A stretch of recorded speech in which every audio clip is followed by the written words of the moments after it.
महाभारत के सारे पात्रों के साथ आप अच्छी तरह से परिचित हैं, लेकिन एक पात्र ऐसा था उसमें जो अदृश्य होते हुए भी बहुत बहुत ही इम्पोर्टेंट था और महाभारत की कड़ियां एक दूसरे से जोड़ता हुआ आपको आगे की कहानी विस्तार में सुनाता था।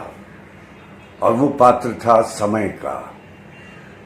समय कैसे हुआ और उसका हमारे साथ कैसे जुड़ना हुआ, ये आप समय की जुबानी यानी हरीश भिवानी की जुबानी अपने आप सुन लीजिए। नमस्कार, मैं हरीश भिवानी। वैसे महाकाव्य महाभारत के परिप्रेक्ष्य में मुझे समय भी कहा जाता है और इसी को लेकर मुझसे कई बार पूछा गया है कि इसका श्रेय आप किसको देते हैं। जाहिर है कि चोपड़ा परिवार को, लेकिन उससे भी ऊपर समय के जनक, समय जिनका कॉन्सेप्ट था, जिनका विचार था, जिनका सृजन था, वो डॉक्टर राही मासूम रज़ा, जिन्होंने लिखा भी। लेकिन इनके साथ साथ मैं एक और महत्वपूर्ण व्यक्ति का नाम लेता हूं और वो हैं गूफी पेंटल। क्योंकि गूफी पेंटल ने जाने अनजाने मुझसे वो करवाया जो मैं आम तौर पर व्यावसायिक रूप से कभी नहीं करता। पहली बात ये कि मैं देर रात बल्कि शाम के बाद रिकॉर्डिंग्स नहीं करता रहा हूं मेरे सारे करियर में, लेकिन उन्होंने एक दिन फ़ोन किया। अब क्या कहूँ, हालांकि हमारी अच्छी जान पहचान थी, हम साथ साथ काम भी करते थे। उनके टोन में, उनके स्वर में कुछ दबंगई भी थी, मोहब्बत भी थी, प्यार भी था।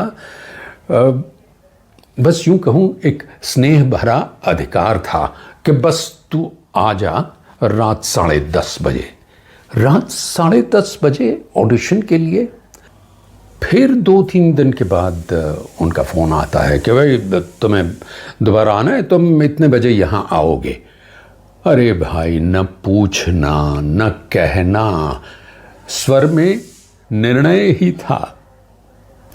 अब मुझे भी पता नहीं क्या हुआ, मैंने कहने की कोशिश की कि देखिए, ऑडियो रिकॉर्डिंग के लिए कोई वर्कशॉप्स तो होते नहीं, यूँ मैं बार बार आऊँ, वो ठीक है तुम आ जाओ। और पता नहीं क्यों मैंने बात मान ली, मैं आ गया। ये अमल 4 बार दोहराया गया कुल मिलाकर।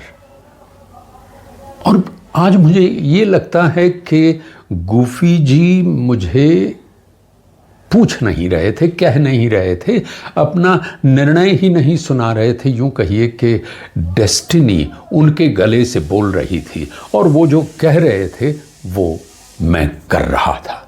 इसलिए आज मैं उनसे यही कह सकता हूं कि नवाजिश करम शुक्रिया मेहरबानी, मुझे बख्श दी आपने जिंदगानी। तो ऐसे हमारे साथ जुड़े हरीश भिवानी, मेरे बहुत ही प्रिय मित्र, और मतलब सबसे ज्यादा अगर घनिष्ठ मित्रता थी तो हम दोनों में थी महाभारत के टाइम पे, और अभी भी चल रही है। आपको एक और मजेदार किस्सा सुनाता हूँ। हम लोग एक इवेंट में गए थे जिसमें सारे महाभारत के मेन कलाकार, about 12 of us were invited for an event at Siliguri. तो जब हम सिलीगुड़ी पहुंचे, लेकिन क्योंकि उन दिनों में वो प्लेन सर्विस, हवाई सर्विस कम हुआ करती थी, तो इसलिए एक दिन हमको लैंड करने के बाद वेट करना था। हम सुबह सुबह पहुंच गए सिलीगुड़ी। अब क्या करें, सारा दिन, कल रात को शो होना था। तो हमने डिसाइड किया, मैंने और हरीश भिवानी ने डिसाइड किया कि दार्जिलिंग पास है, चलो देख के आते हैं। तो हमने एक कार हायर की and we drove to Darjeeling. अब वहाँ पर जब 5-6 बजे के करीब पहुँचे, उसके बाद हम ढूंढने लगे कि कोई होटल ढंग का मिल जाए। वो होटल जितने थे वो सारे हाई टॉल सीमेंटेड, वैसे ही सेम जो हमारे शहरों में होते हैं वैसे ही होटल थे। लेकिन हम दोनों का एडवर्टाइजिंग का जो दिमाग था वो एम्बियंस ढूंढ रहा था कि हम पर्टिकुलर एम्बियंस अगर मिले तो ही हम वहां पर जाएं। फिर अल्टीमेटली एक होटल हमें दिखा जिसमें विलास की तरह छोटे छोटे शैक्स बड़े खूबसूरत बनाए हुए थे और which was going very well with the surrounding.